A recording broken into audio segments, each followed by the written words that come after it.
बीते हफ्ते की खबर है कि उत्तर प्रदेश में 5 साल बाद आई पुलिस भर्ती परीक्षा का पेपर लीक हो गया। हालांकि किसी भी राज्य में पेपर लीक होने की यह पहली घटना नहीं है और कोई भी राज्य इससे अछूता नहीं है जहां पेपर लीक की घटनाएं ना हुई हों। हालात इतने खराब हैं कि लोक सेवा आयोग जैसी परीक्षाओं के पेपर भी लीक हो रहे हैं। उत्तर प्रदेश में पुलिस भर्ती से पहले आयोजित की गई एआरओ की परीक्षा का पेपर भी लीक हो चुका है, जबकि इस परीक्षा को उत्तर प्रदेश लोक सेवा आयोग के द्वारा आयोजित किया जाता है। जैसा कि आपको पता है कि उत्तर प्रदेश में पुलिस भर्ती परीक्षा का आयोजन 5 साल बाद किया जा रहा था, जिसकी वजह से युवाओं को नौकरी की बड़ी उम्मीद थी। उन्हें लगता था कि चुनाव के पहले ही सही, लेकिन भर्ती तो आई और जनता को लग रहा था कि अब हजारों युवाओं को रोजगार मिलेगा। पुलिस, शिक्षक, लेखपाल जैसी भर्ती परीक्षाएं किसी भी राज्य सरकार द्वारा आयोजित की जाने वाली बड़ी परीक्षाएं होती हैं, जिसमें हजारों की संख्या में एक साथ युवाओं को रोजगार मिलता है।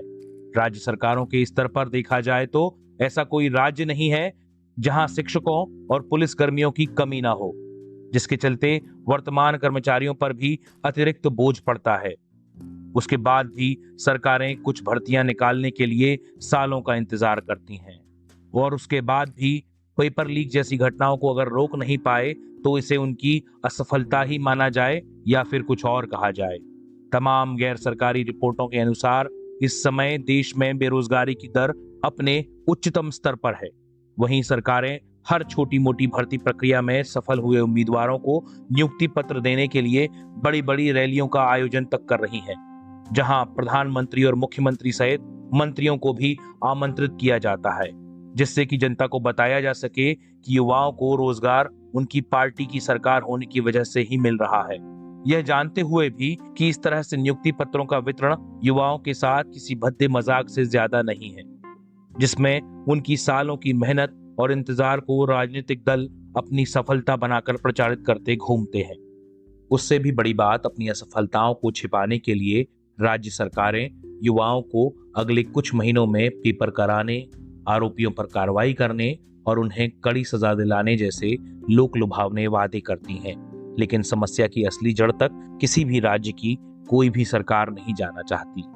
पेपर लीक जैसी घटनाओं की मुख्य वजह कम होते रोजगार के अवसर और भविष्य को बेहतर बनाने के लिए सरकारी नौकरियों का मोह है, जिसके कारण अधिकांश लोग सरकारी नौकरी में जाना चाहते हैं। भले ही पैसे कम ही क्यों ना मिले, लेकिन उन्हें लगता है कि अगर एक बार सरकारी नौकरी लग गई तो बाकी का जीवन बेहतर हो जाएगा। इस तरह की मानसिकता के चलते लोग हर तरह के हथकंडे अपना रहे हैं। गलती केवल लोगों की नहीं है, इसमें शासन और प्रशासन के वे लोग भी जिम्मेदार हैं जो अपने थोड़े से फायदे के लिए इस तरह के कृत्यों को बढ़ावा दे रहे हैं। इस तरह की घटनाओं में सरकार और उससे जुड़े लोग किस तरह शामिल होते हैं, इसे समझना हो तो मध्य प्रदेश में हुए व्यापम घोटाले को देखा जाना चाहिए, जो इस तरह की घोटालों की शुरुआत था। व्यापम घोटाले के बाद भर्ती परीक्षाओं में भ्रष्टाचार का सिलसिला ही बन गया।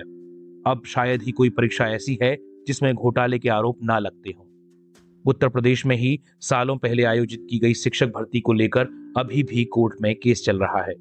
खैर, जो भी हो, युवाओं के भविष्य के साथ हो रहे इस तरह के खिलवाड़ के लिए आप किसे जिम्मेदार मानते हैं? सरकारें आखिर कब तक कड़ी कार्रवाई और दोषियों को सजा दिलाने की बात कहकर युवाओं के करियर के साथ खिलवाड़ करती रहेंगी? आपको क्या लगता है कि पेपर लीक जैसी घटनाओं के लिए कौन जिम्मेदार है? जो भी हो, आप इस मसले पर क्या सोचते हैं? आप भले ही इस मुद्दे के पक्ष में हो या विपक्ष में, अपनी राय रिकॉर्ड करें अपने फोन से 3 नंबर का बटन दबाकर या फिर मोबाइल वाणी के ऐप पर आकर। जागरूक नागरिक स्वस्थ लोकतंत्र की बुनियाद है, इसीलिए आप बोलिए, जागरूकता के साथ बोलिए, क्योंकि आप बोलेंगे तो बदलेगा।